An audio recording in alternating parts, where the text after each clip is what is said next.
As a talent agent, a man lives a stress-fueled and hectic lifestyle, which affects his performance in bed. Once he visits the peach orchard he inherited from his aunt, he meets an unconventional woman who helps him in intimacy and changes his perspective on life. On a warm day in Canada, Constable Jake Dundas confronts Olive Cunningham for tying herself to a peach tree. He reminds her that the peach tree's orchard owner, May, hasn't included her in her will. Therefore, he emphasizes her act of protest won't change anything. Olive clarifies she isn't after the property, but she wants to protect it against seedy people who wish to develop it. When Constable Dundas dismisses her advocacy, Olive challenges him to arrest her. She threatens him by saying that she has people who will witness and record the arrest, which will give him a bad reputation. Upon giving a signal, her accomplices emerge, and Trixie disrobes her. On the other hand, Stilts points a camera in front of the constable's face to further make him uncomfortable. As the sun sets over Los Angeles, talent agent Max Roth receives a letter containing a will from his aunt May. That's why the next day, Max meets his lawyer father, Clive, to consult about the reason he inherited the peach orchard from his aunt. Though he wants to help, Clive suggests it's best if he discusses it with his mother, especially since May is her sister. In compliance with his father's advice, Max visits his mother Val. However, she admits that she also doesn't know the reason because she's not really close with May. Instead, she shares that Max loved spending his summer at his aunt's orchard when he was a child. Max still finds it difficult to connect with his childhood memory, so he decides to sell the orchard. Val acknowledges his decision and doesn't try to contest it. Meanwhile, in the peach orchard, Don Cherry, a realtor, introduces the peach orchard to a broker and his client even though the property isn't on the market yet. To ruin his business negotiation, Trixie snatches his phone, urging the man to chase her. Trixie races to Olive's location and tapes her, showcasing her bareness to Don's clients. As Don nears Trixie, he tries to grab her, so she tosses the phone to Stilts. The realtor orders he return his phone, and Stilts mischievously complies. Due to the chaos they've witnessed, Don's possible clients abruptly end the call. Annoyed, Don demands the house's key from Olive, but she refuses to give it. Don chastises her for acting possessive of May's property, emphasizing she doesn't own it. Olive reminds him that May forbids selling her orchard for development, but the man ignores her. Back in Max's office, he leaves early for work, so he commands his colleague, Ryan, to assume his duties while he's away. Shortly after, Max returns home, but before he can leave, his girlfriend Lena tries to make love with him. He avoids her advances, much to her disappointment. With his dormancy in bed, Max believes it's the effect of using prohibited substances. On the contrary, Lena opines that Max is also dormant even when he's sober. Upset, he chastises Lena for her remark. He emphasizes that she's adding to the stress he's experiencing brought upon by the responsibilities he has to take care of. A defeated Lena simply concedes to his tirades, making him guilty. Thus, he gently informs her that he'll return home in less than a week. The next day, Don approaches Constable Dundas and complains about Olive's chaotic interference with his business. He questions why he can't just arrest her, so the constable explains that they have to wait for the new owner's consent before taking action. However, Constable Dundas is baffled as to why he's showing a property that has yet to be put on the market. Don simply dodges the question, but the constable believes he's technically trespassing. In terms of May's orchard, Max arrives at the property but has trouble getting a cellular signal. As he tries to search for it, he notices Trixie lurking by the trees, which causes him to try to chase her. This only leads him to come across Olive, who's still bare and strapped on the peach tree. Because of the bizarreness of the scene, Max asks Olive if it's a custom in their town, and she confirms, hoping to weird him out. Max simply brushes it off and proceeds to inquire about the location of May Sugar's house. Olive doesn't tell him exactly where, but instead, she orders him to use his eyes. True to her words, the house is just across the orchard, and Max quickly spots it. Before going to the house, Olive tells him Sugar isn't May's real name. Max tells her that he's aware of it and stresses that he's her nephew. While at it, Olive asks him if he's gonna keep the house, but he dismisses the idea. Inside the residence, a horde of strange items greets Max, intriguing him. He continues to explore it and notices that antique pieces decorate the whole room, bringing its personality. Suddenly, Max receives a phone call from Clive. During their call, Max informs his father of Olive's presence in the orchard. Clive isn't surprised by this, stressing that she's the reason for his call. He reveals that Olive is a radical protester who's contesting May's will. Upon sensing Max's confusion, Clive explains that British Columbia has special laws that allow a variation of wills. After conversing with Clive, Max goes out of May's residence to interact with Olive. He tries to give her water, but she can't consume it because of her current situation situation. Moving on, Max confronts her for contesting the will and proposes they discuss it. Olive ignores his words and begins to ask him if he knows how May met her demise. Max answers she suffered from heart failure, but his response irks her. To enlighten him, Olive begrudgingly clarifies that May's heart stopped functioning because it pounded strongly. She begins to conclude that Max knows little about his aunt. The following day, Constable Dundas visits Max, offering to help remove Olive from the property. Max accepts his offer and invites him inside.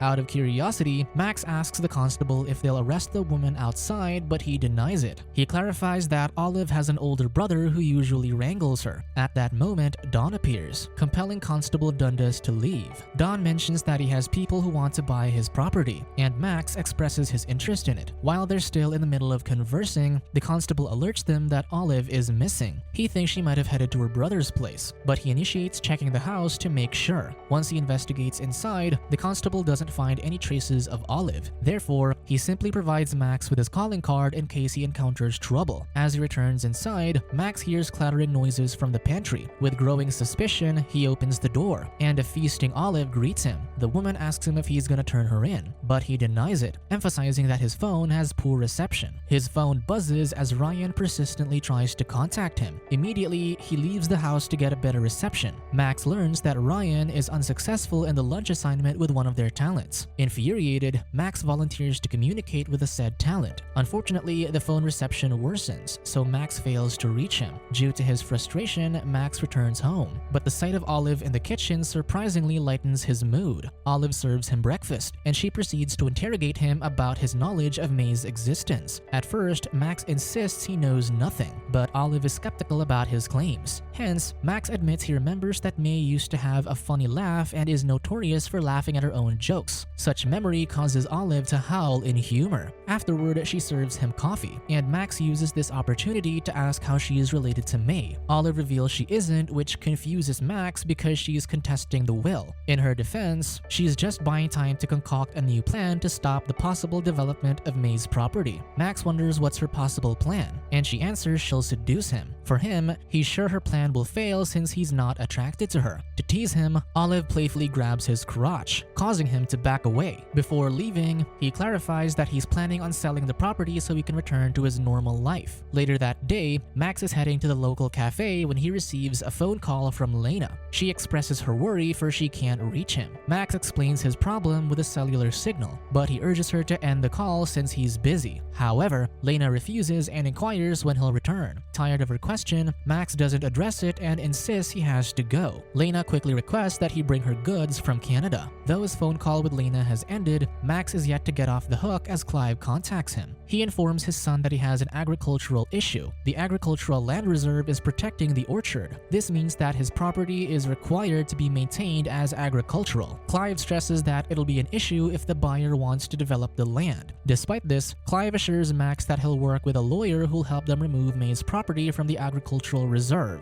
Moments later, Max visits a shop to find a possible good for Lena. By the shop's roof, he notices goats on top of it and wonders how they got there. Once he enters the shop, he asks the clerk, Seth, why there are goats on the roof. Seth acts as if he's insane and proceeds to call Dr. Bark. The doctor asks him a few questions about the possible symptoms he's experiencing, but Max denies most of them. When he agrees to enduring stress, Seth recommends a substance for him. After acquiring the goods, Max visits a farm where he encounters Olive chasing a pig. He helps her corner it, much to her gratitude. Max wonders if she works at the farm, and Olive reveals that it's her brother's. Now that she's mentioned her brother, Olive takes Max to the horse ranch to introduce him to her sibling. Andy greets Max, but the newcomer can't resist asking how the goats get up the roof. Gladly, Andy tells him he'll show how. In the goat's enclosure, Max enjoys interacting with the goats, which makes him oblivious to Ryan's calls. If he's enjoying his time, Ryan is stressed because of the problems they encounter due to Max's absence. He leaves him a voice message wherein he urges Max to converse with him immediately. Following his time with the animals, Max easily socializes with Andy, who shows him hospitality. During their conversation, Max learns that the farmer injured himself from doing rodeo championships. That night, Max joins the locals in honoring and pouring May's ashes on the bonfire. Afterward, a party is held, but Max abruptly leaves as he's getting drunk. Upon heading home, Max Max finds Olive lounging in the living room. She offers him a cup of liquor, and the pair fall into a comfortable silence. Max still wonders why he inherited the orchard, but even Olive is unsure. With growing interest in Olive and May's relationship, Max asks her how she became acquainted with his aunt. Olive reveals that May took her and Andy in when they were out of the system. Then, when Andy started a farm with rescued animals, May helped him manage it. Max wonders what May does for a living, and Olive divulges that the woman used to give people pleasure.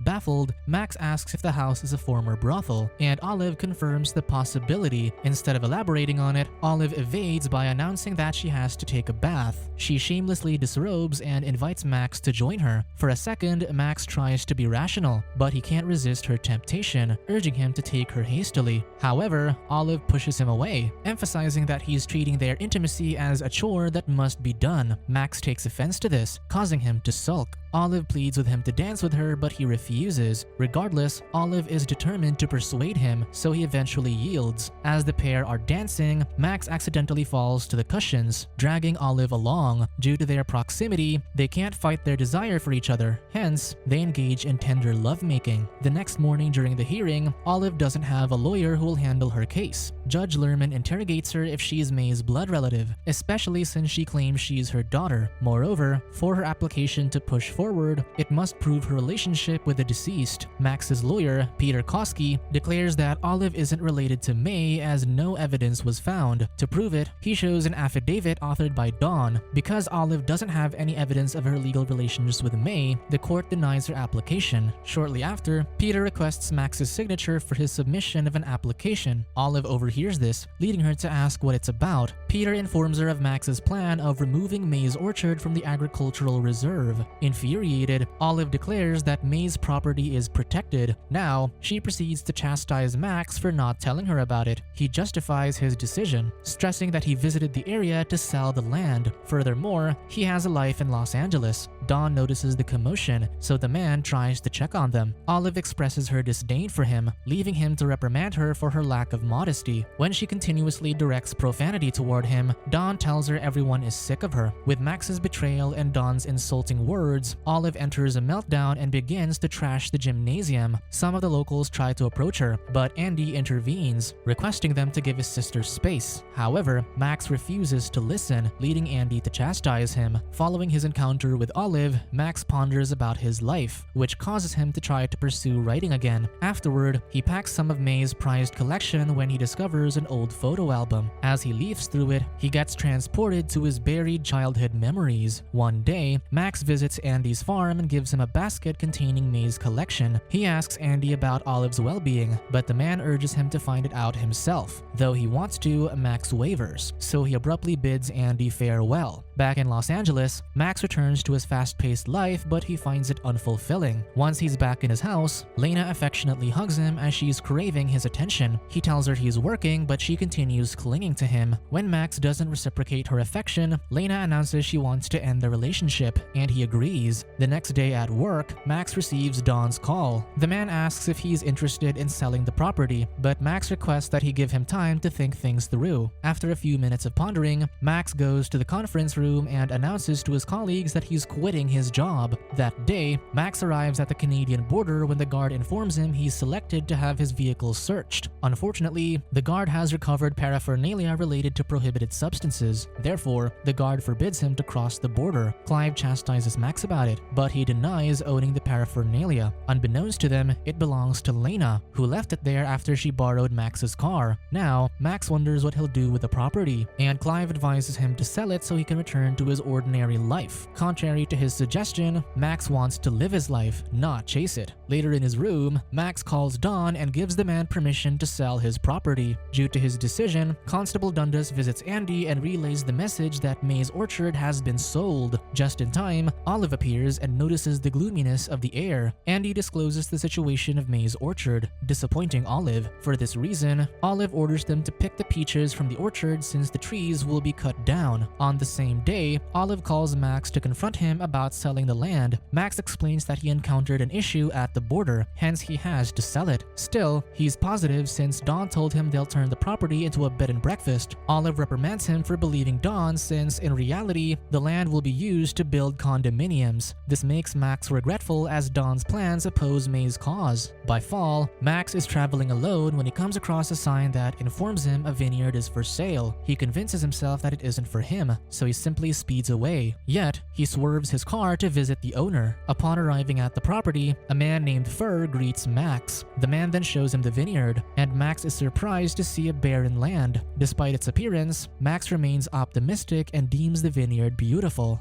Subscribe to watch more videos like this, turn on notifications and leave a like to help the channel out. Thank you for watching.